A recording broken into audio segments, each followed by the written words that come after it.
بسم اللہ الرحمن الرحیم۔ دوستوں، بہنوں، بھائیوں، آج صحیح بخاری کی حدیث نمبر 101 سے 107 تک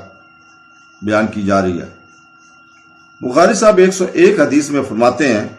کہ ہم سے آدم نے بیان کیا، ان سے شبہ سے، ان سے ابن الصفائنی سے، انہوں نے ابو صالح ذکوان سے سنا، وہ ابو السعید خدری رضی اللہ تعالیٰ عنہ سے روایت کرتے ہیں کہ عورتوں نے رسول پاک صلی اللہ علیہ وسلم سے کہا، آپ صلی اللہ علیہ وسلم سے فائدہ اٹھانے میں مرد ہم سے آگے بڑھ گئے ہیں، اس لیے آپ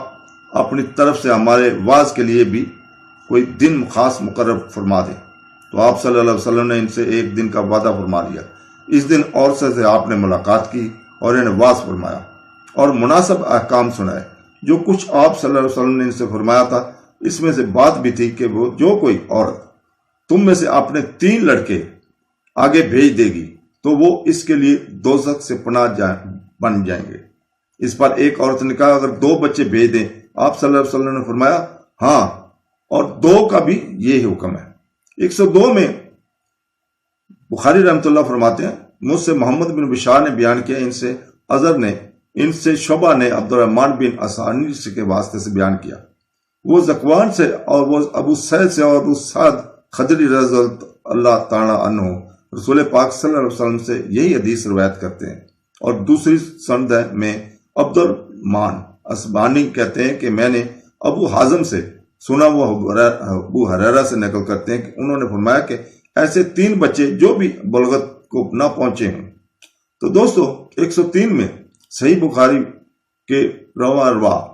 بخاری رحمۃ اللہ علیہ فرماتے ہیں، ہم سے سعید بن ابی مریم نے بیان کیا، انہیں نافع بن عمر نے خبر دی، انہیں ابن ملیکہ نے بتایا کہ رسول پاک صلی اللہ علیہ وسلم کی بیوی حضرت عائشہ رضی اللہ تعالیٰ عنہ جب کوئی ایسی باتیں سنتی جس کو سمجھ نہ پاتی تو دوبارہ اس کو معلوم کرتی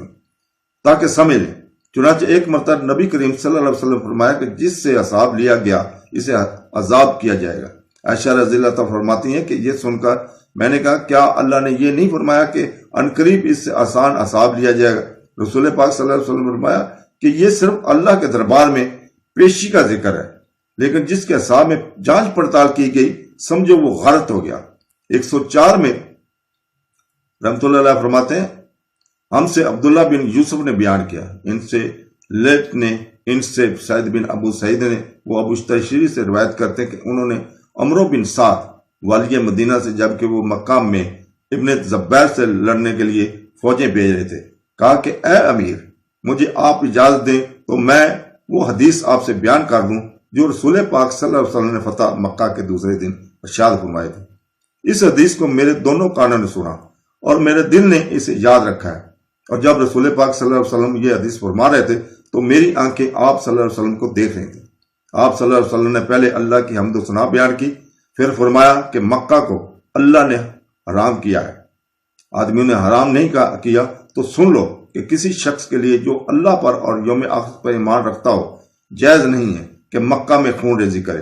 یا اس کا کوئی پیڑ کاٹے۔ پھر اگر کوئی اللہ کے رسول کے لڑنے کی وجہ سے ان کا جواز نکالے تو اسے کہہ دو، اللہ نے اپنے رسول صلی اللہ علیہ وسلم کے لیے اجازت دی تھی، تمہارے لیے نہیں، اور مجھے بھی ان دن کے کچھ لمحوں کے لیے اجازت ملی تھی، آج اس کی حرمت لوٹ آئی جیسی کل تھی، اور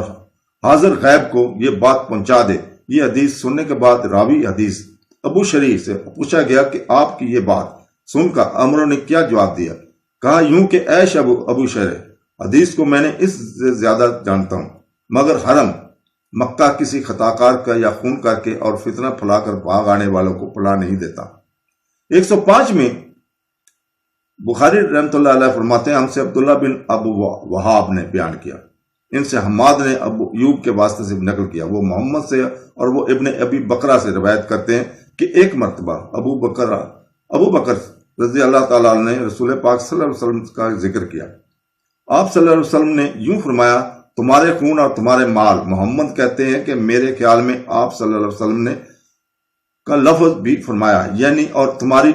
اوپرنے تو حرام ہے، جس طرح تمہارے آج کے دن کی حرمت تمہارے اس مہینے میں سن لو۔ یہ خبر حاضر غیب کو پہنچا دے۔ اور محمد راوی حدیث کہتے ہیں تھے کہ رسول پاک صلی اللہ علیہ وسلم نے سچ فرمایا، پھر دوبارہ فرمایا کیا میں نے اللہ کا یہ حکم نہیں تمہیں پہنچا دیا تھا؟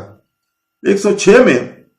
بخاری رحمۃ اللہ فرماتے ہیں ہم سے علی بن جمع نے بیان کیا، انہیں شعبہ نے خبر دی، انہیں منصور نے، انہوں نے ربی بن راج سے سنا کہ میں نے علی رضی اللہ تعالیٰ کو یہ فرماتے ہوئے سنا کہ رسول پاک صلی اللہ علیہ وسلم نے فرمایا کہ مجھ پر جھوٹ مت بولو، کیونکہ جو مجھ پر جھوٹ باندھے وہ دوزخ میں داخل ہوگا۔ اسی طرح 107 میں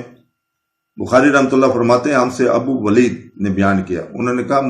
ہم سے شعبہ نے، ان سے جامع بن شہادت نے، وہ عامر بن عبداللہ بن زبیر سے، اور وہ اپنے باپ عبداللہ بن زبیر رضی اللہ تعالیٰ سے روایت کرتے ہیں، انہوں نے کہا کہ میں نے اپنے باپ یعنی زبیر سے عرض کیا کہ میں نے کبھی آپ سے رسول پاک صلی اللہ علیہ وسلم کی حدیث نہیں سنی،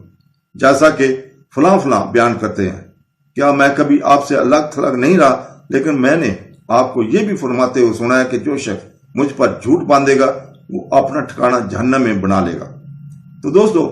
اللہ تعالیٰ سے دعا ہے کہ ہمیں قرآن حدیث اور تفسیر پڑھنے، سمجھنے اور اس پر عمل کرنے کی توفیق عطا فرمائے۔